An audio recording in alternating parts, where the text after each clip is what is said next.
Hello students, welcome to my YouTube channel Geography Guru. आज हम पढ़ने और समझने वाले हैं क्लास 10th एसएसटी सामाजिक विज्ञान की वर्कशीट नंबर 39 यानी कि 39 को। आज की वर्कशीट काफ़ी आसान रहने वाली है। पिछली कुछ वर्कशीट से हम पढ़ रहे हैं ज्योग्राफी यानी भूगोल का 7th चैप्टर राष्ट्रीय अर्थव्यवस्था की जीवन रेखाएँ। परिवहन के साधन, संचार के साधन, पर्यटन तथा व्यापार को किसी भी देश की अर्थव्यवस्था की जीवन रेखा कहा जाता है, क्योंकि सभी देशों की जो अर्थव्यवस्था है वो परिवहन, संचार, पर्यटन तथा व्यापार पर टिकी होती है। तो इस चैप्टर में हम इन्हीं के बारे में बात करने वाले हैं। हमने शुरुआत की है परिवहन के साधनों के साथ। पिछली दो वर्कशीट में हमने जाना है, समझा है सड़क परिवहन क्या होता है, उसका महत्व क्या है, और रेल परिवहन के बारे में। आज हम बात करेंगे पाइपलाइन के बारे में, जो परिवहन का एक नया साधन है। तो चलिए शुरुआत करते हैं हम। जैसा कि आप अपनी स्क्रीन के ऊपर देख पा रहे हैं, ये हमारी वर्कशीट संख्या 39 यानी कि 39 है।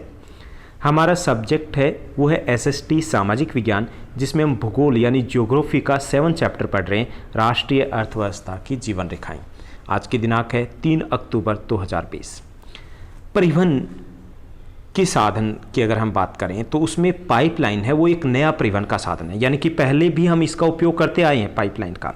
आप अगर देखोगे या आप अपने घर वालों से पूछोगे तो घर में पानी कैसे पहुंचता था, पाइपलाइन से पहुंचता था।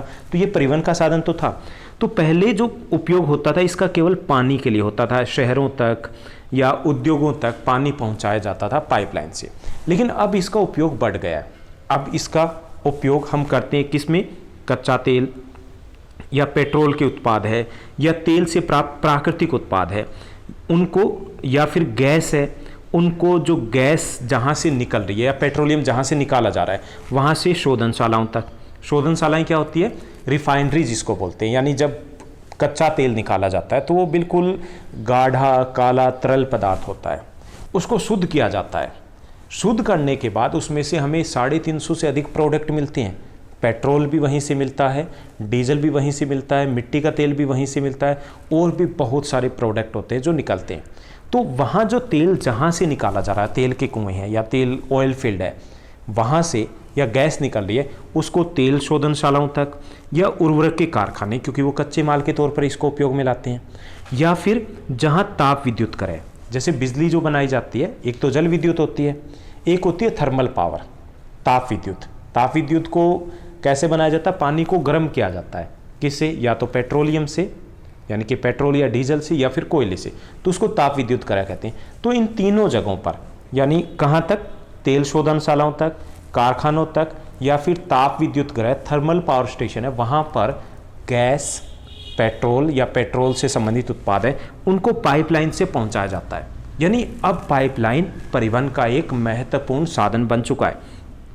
लेकिन सिर्फ तरल पदार्थ ही नहीं, ठोस पदार्थों को, यस, जो ठोस पदार्थ हैं, सॉलिड जो मटेरियल है, उसको भी हम पाइपलाइन के द्वारा दूसरी जगह पहुंचा सकते हैं।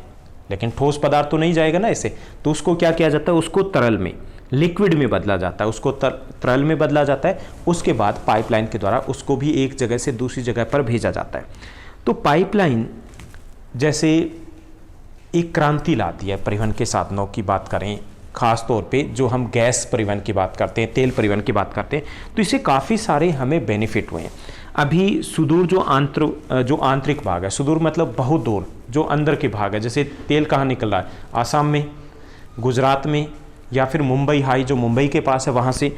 तो वहाँ से जो तेल है या गैस है, उसको, जो तेल शोधनशालाएँ कहाँ हैं? जहाँ पर डिमांड अधिक है, जैसे बरौनी, मथुरा, पानीपत, या गैस आधारित जो उर्वरक कारखाने हैं, वहाँ तक हमने जाल बिछा दिए पाइपलाइन के। अब ये सोचिए कहाँ गुजरात और कहाँ मुंबई हाई। मुंबई के पास मुंबई हाई है, वहाँ से भटिंडा, जालंधर, दिल्ली, मथुरा, पानीपत तक सीधी पाइपलाइन बिछाई गई है। यानी वहाँ से गैस तथा वहाँ से पेट्रोलियम है यहाँ तक पहुँचता, ऑयल रिफाइनरी तक। तो ये एक लंबा जाल बिछा दिया हमने पूरे देश में, ताकि परिवहन में हमें आसानी रहे। इस जो पाइपलाइन है इसके कई सारे लाभ हैं। अब एक तो इसकी शुरुआत की लागत तो अधिक रहती है, यानी कि जब बिछाएंगे तो इसकी काफ़ी ज़्यादा लागत रहेगी।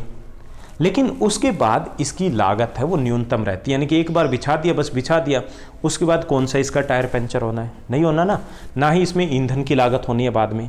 तो इसलिए शुरुआत की लागत है वो अधिक है, लेकिन बाद में इसके चलाने की लागत है वो बहुत कम रहती है। दूसरा इसका जो फ़ायदा रहता है, लाभ, वो ये है कि इसमें रख रखाव की लागत भी बहुत कम है।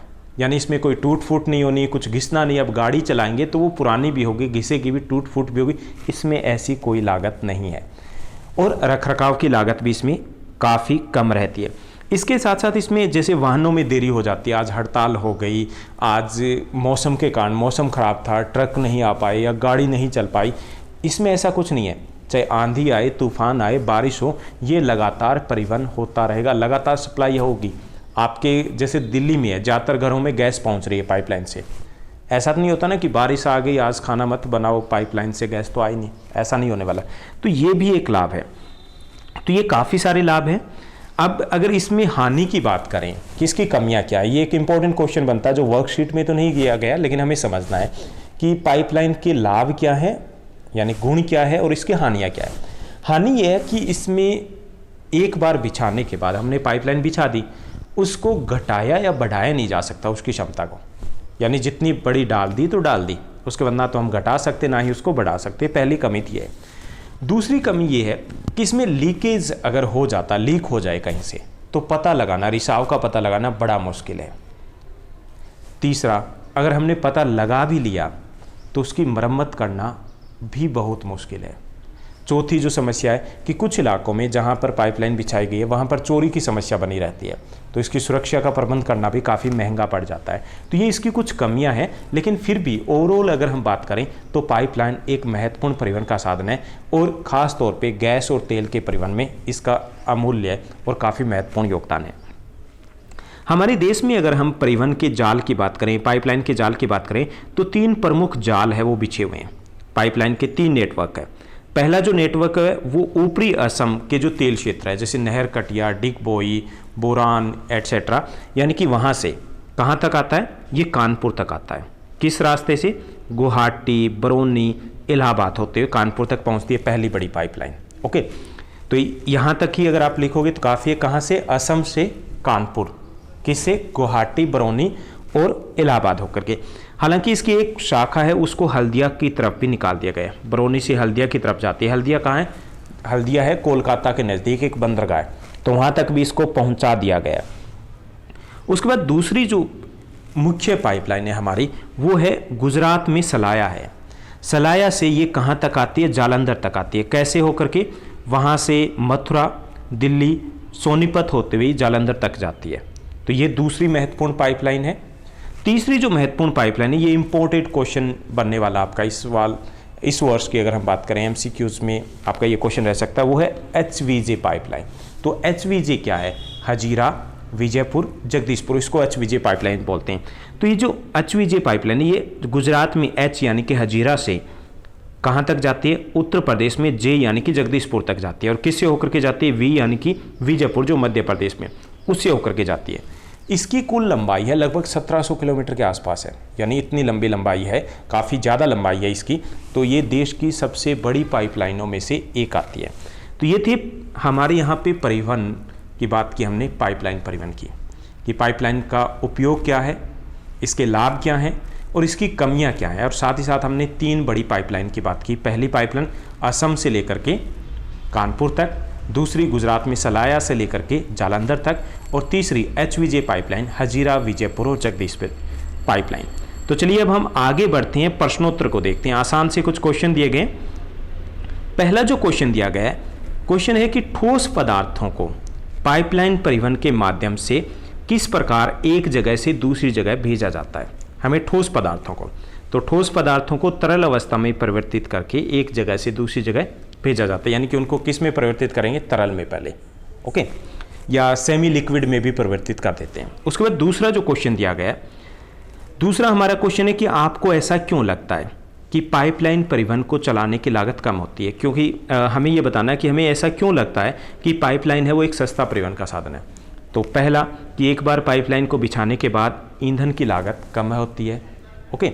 दूसरा, इसमें रखरखाव की लागत भी कम रहती है।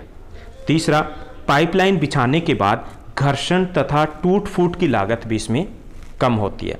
तो तो इस तरीके से हम कह सकते हैं कि ये एक परिवहन का सस्ता साधन है। ओके, यानी कि इसमें एक बार तो लागत आएगी, उसके बाद ईंधन की लागत नहीं है, रख रखाव की लागत नहीं है, इसमें टूट फूट या घर्षण भी नहीं होता है, तो इसलिए ये एक परिवहन का सस्ता साधन है।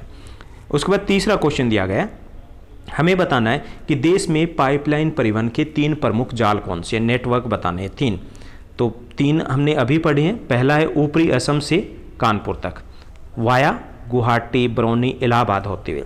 दूसरी महत्वपूर्ण पाइपलाइन है गुजरात में सलाया से जालंधर तक वाया कहाँ से होते हुए, मथुरा, दिल्ली और सोनीपत होते हुए।